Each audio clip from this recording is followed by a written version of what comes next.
Hello and welcome back to another video. Today we're looking at the Fanatec CSL ELITE P1 wheel. So I'll start off with when it comes to kind of like the feel quality of them. It's not bad, but it does the job, but I wouldn't say it's got quite that feel to the other Fanatec ones. Now it's got the rev light on top, which actually is quite good, although I use VR so it's not really used that much. It's a good feature for people that kind of aren't using VR, kind of focusing on that. Now, going kind of to the back of the wheel, it has the quick release system that the original P1 has. Now, I don't really like this quick release system. I prefer the other Fanatec quick release systems where, you know, it's just, it feels a lot better quality. I mean, it does its job. Then going on to the paddles. Now, the paddles are one of the biggest, best things about this wheel, actually. They've got it to feel very much like a magnetic paddle, where you can spend quite a bit of money on aftermarket paddles having that magnetic feel. Now, I don't think it has magnets in it, but it very much feels good quality. Another thing that is, I would guess, would be a con with this is the actual feel of the wheel. When I say that, it is Alcantara, and that is brilliant. You know, I love the Alcantara on this. But what I will say is it feels very much toy-like because it's very thin to hold.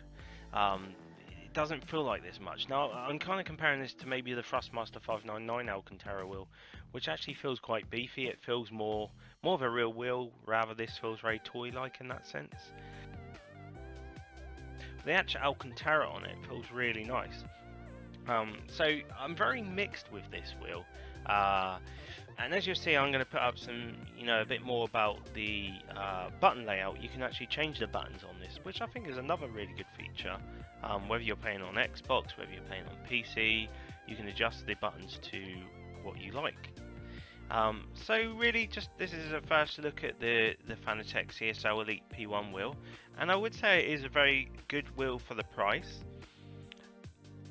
I do, however, don't think it quite is as good as you know, maybe some of the other Fanatec wheels like the Porsche rim, the Formula 1 rim. Not quite that quality, but then you get these paddles which are actually, for me, I feel like they're the best paddles Fanatec have brought out, and I could see future wheels using this kind of paddle system that they've used. And then kind of finally with it, it's very light. And although I think it feels more like a toy like that, when it's actually on there and you've got all the force feedback coming through it, you can actually feel more because it's so light, and it's quite a small wheel compared to the other Fanatec wheels. Now I am using this on a V2.5 wheelbase, and I definitely feel more through this wheel than I do kind of the Porsche wheel. So yeah, I mean, I haven't really seen many reviews or any kind of looks at this, so I thought I'd give my impressions, and if anyone's in the market for looking at like kind of the Fanatec P1 ELITE wheel, then please leave a comment below and I will try to get back to you as soon as I can. I'd really appreciate it if you guys could subscribe, like, and I'll see you in another video.